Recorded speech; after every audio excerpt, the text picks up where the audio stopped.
हाँ जी, तो क्या हाल है आपके। मैं सुमित कुमार एक बार फिर से आपका स्वागत करता हूं अपने YouTube चैनल पे। आज की वीडियो में हम बात करने वाले हैं कि बच्चा एसएसबी की प्रिपरेशन स्टार्ट कैसे कर सकता है। बहुत बार बच्चे को समझ में ही नहीं आता कि वो कौन सी क्वालिटीज है जो बच्चे को अपने अंदर इनकलकेट करनी है। उसके अलावा जो 3 टेक्निक्स होती है, तीनों टेक्निक्स पे किस तरीके से काम करना है, क्या साइकोलॉजी होनी चाहिए, कैसा उसको इंटरव्यू देना है। मतलब ये सब तो बहुत भारी भारी वर्ड हो गए, बट द पॉइंट इज इस चीज को स्टार्ट कैसे करें, कैसे उसको अपनी कम्युनिकेशन स्किल एनहेंस करनी है, और भी बहुत सारी बातें। बट हम इस पूरी एक सीरीज टाइप में बच्चे के लिए बनाना चाहते हैं जिसमें हम बता सके उसको एसएसबी प्रिपरेशन करनी कैसे है। And obviously I am not the expert of this, so we have commander Vikas Yadav sir with us, जो बताएंगे आपको कि एग्जैक्टली किस तरीके से करनी है। तो सर प्लीज थोड़ा सा गाइड कीजिए बच्चे को। Sure Sumit, thank you very much. जब एसएसबी की बात करते हैं, जैसे अभी एनडीए का रिजल्ट आया है और काफ़ी बच्चे बहुत एक्साइटेड हैं कि भाई करना क्या है, कहाँ से स्टार्ट करना है, क्या हमारा जो पर्सनालिटी है वो एक दिन में चेंज हो जाएगा। चलो, आई थिंक इतने सारे कन्फ्यूजन न रख के हम स्टेप बाय स्टेप चलते हैं। जैसे कि आप सबको पता है कि एसएसबी 2 पार्ट्स में डिवाइडेड है, मेजर 2 पार्ट बोले तो स्टेज 1 एंड स्टेज 2। और सबसे ज़्यादा जो फिल्टर होता है वो होता है स्टेज 1 में। 80 to 90% बच्चा स्टेज 1 में फर्स्ट डे वापस आ जाता है। तो क्या स्टेज 1 इतना डिफिकल्ट है या उसका तैयारी कैसे करें? It is not difficult at all. Basic आपके कम्युनिकेशन स्किल्स चेक करने के लिए है। एंड अब बड़ा क्वेश्चन है कि सर कम्युनिकेशन स्किल्स चेक कैसे करें, कैसे इन्हेंस करें, कैसे उन पे काम करें और ऐसा क्या लेके आए। I think for this only we have brought out this series of PPDT, जो आपका फर्स्ट स्टेज है। इसमें कुछ ओआर टेस्ट हम डालेंगे and but major portion, because सबसे ज़्यादा ओआर टेस्ट ऐसा है कि आप 1 या 2 बार प्रैक्टिस भी करोगे तो भी काफ़ी हायर लेवल पे आप पहुंच जाओगे। एंड यू रेयरली फाइंड कि somebody getting out from SSB because of OR. सारा का सारा अभी आ जाता है पीपीडीटी पे, picture perception and description test. So जो पहली बार इस चीज़ को देख रहा है, मैं बता दूं कि ये है क्या पीपीडीटी एंड देयर आफ्टर ये सीरीज में करने वाले क्या है। सो पीपीडीटी, उसका हम जो फुल फॉर्म बोलते हैं picture perception and description test, उसमें क्या करते हैं, आपको स्क्रीन पे एक पिक्चर दिखाया जाता है और पिक्चर देखने के बाद आपको बताया जाता है कि आपको इसके बारे में एक स्टोरी लिखना है अपने शब्दों में। और उस पिक्चर में आप जितना डिटेल में देखोगे वो उतना अच्छा है आपके लिए। और फिर एक जो भी आपके दिमाग में कहानी आती है उसको लिखना है। नाउ कहानी कैसी होनी चाहिए, ऐसा क्या है उस स्टोरी में जिसके बेसिस पे आप सुनो सेलेक्ट एंड रिजेक्ट हो रहे हैं। अब उसमें भी 2 पार्ट हैं, जैसा इसका नाम है ना, PP and DT, picture perception and description. एक में आप उसको परसीव करते हो पिक्चर पे, यानी कि परसीव मतलब देख के आपको क्या दिखाई दिया उस पिक्चर में, क्योंकि बोलते हैं ना कि एवरी पिक्चर स्पीक्स 1000 वर्ड्स और 1000 स्टोरीज। तो वो आपको उसमें क्या कहानी दिखाई दी। और दूसरे जो पार्ट है वो है आप उसको डिस्क्राइब कैसे करते हो। तो यहाँ आपके कम्युनिकेशन स्किल्स आते हैं, कि चाहे वो वर्बल हो या वो राइटिंग स्किल्स हो, क्रिएटिव राइटिंग। तो आपको एक framework generally we try to give कि उस किस तरह से आप लिखोगे। तो सबसे जरूरी है उस पिक्चर में हमेशा एक हीरो होता है। It's like a normal movie you watch, जब तक एक हीरो ना हो तो कहानी आगे नहीं चलती है। और आप पिक्चर में जो भी हीरो आप अपना बना रहे हो, इट इज कंसीडर कि आप अपने आप को उसको मान के चल रहे हो। जैसे होता है ना, मूवी देखने जाओगे, हीरो को मार पड़ रही है, आपको लगता है कि आप यू फील दोज पेन, या if he is doing something good तो आपको लगता है कि आप वो चीज अच्छा कर रहे हो। सो जो भी आपने वहां पे एक अपना सेंट्रल हीरो उसको मान लिया है, उसके बेसिस पे चलोगे। So I mean let me take it you further with this. Suppose आपको एक पिक्चर दिखाया गया एंड जब आपको एक पेपर पे लिखना होता है, साइड में एक बॉक्स होता है ऐसे, और यहां पे एक्शन है।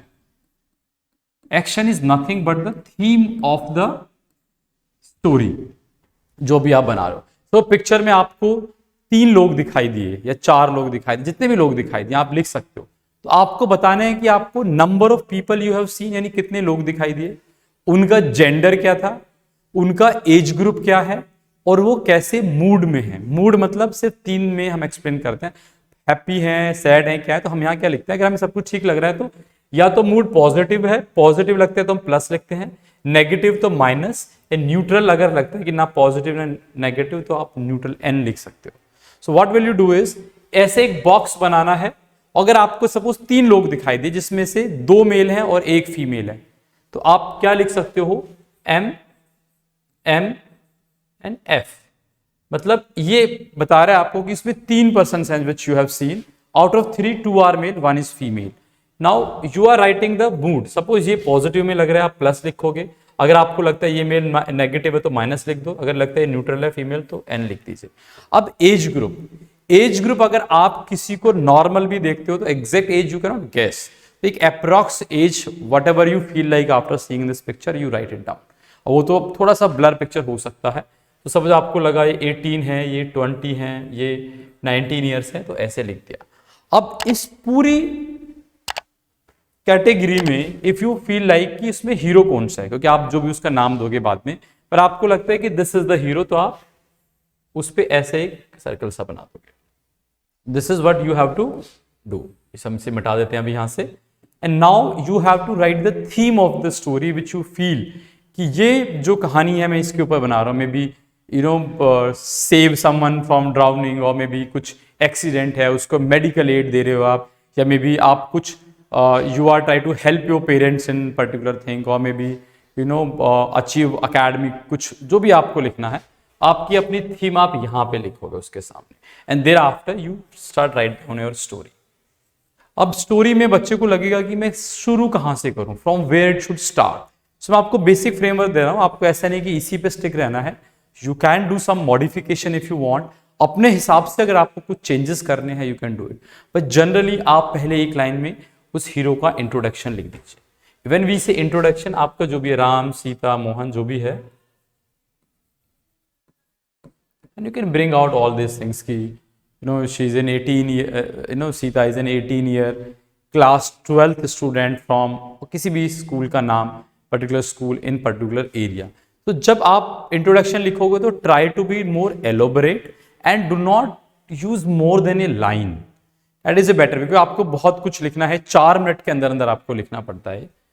और उसके बाद आप जो भी आपको लग रहा है उसमें कुछ प्रॉब्लम है, कुछ एम है, ऑब्जेक्टिव है, जो भी प्रॉब्लम स्टेटमेंट है आपका, वो आप अगली 2 लाइनों में यहाँ पे आप आपका जो भी प्रॉब्लम स्टेटमेंट है कि ये चीज वहां पे फेस हो रहा है, problem statement.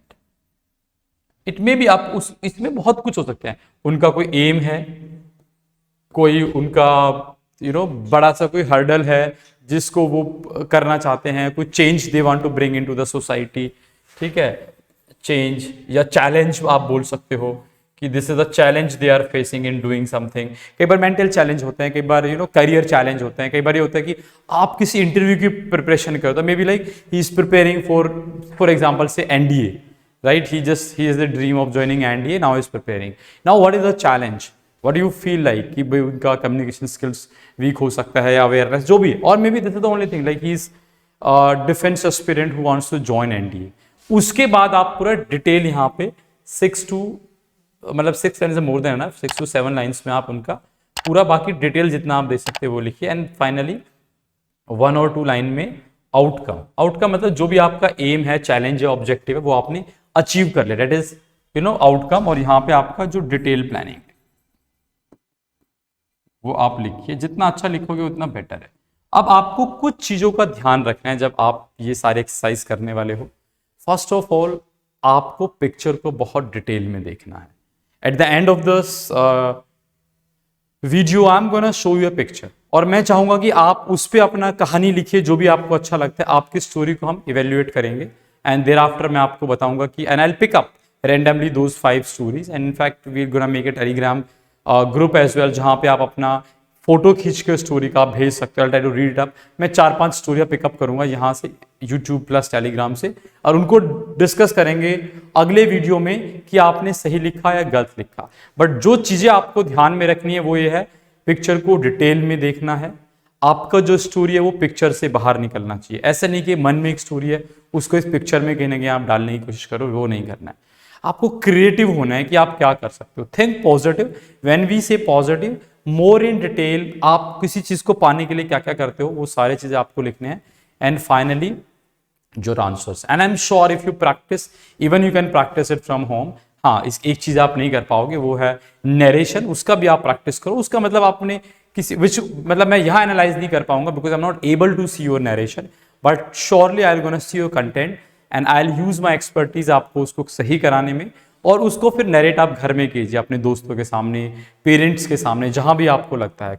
And this aim for this making this series to reach out to each and every corner. जिस बच्चे को लग रहा है कि यार वो नहीं आ पा रहा है या घर बैठ के प्रैक्टिस उसको करना है, आज से स्टार्ट करना है, even if you planning in future, उससे पहले वो क्या क्या कर सकता है, या फिर उसको सारा का सारा घर बैठे करना, जो भी करना है, तो ये just to reach out to each one of you and I am sure you will find it help most helpful. So after this I am gonna add on to this picture. जब आप ये पूरा story लिख लोगे अपना, उसके बाद will see कि how it can be further improve, और जब हम एग्जाम्पल लेके करेंगे आई थिंक तो ज्यादा बेटर है आई थिंक। और आपका इसके अलावा भी कोई भी क्वेरीज है, please feel free to write down in the comment box. जय हिंद, जय भारत।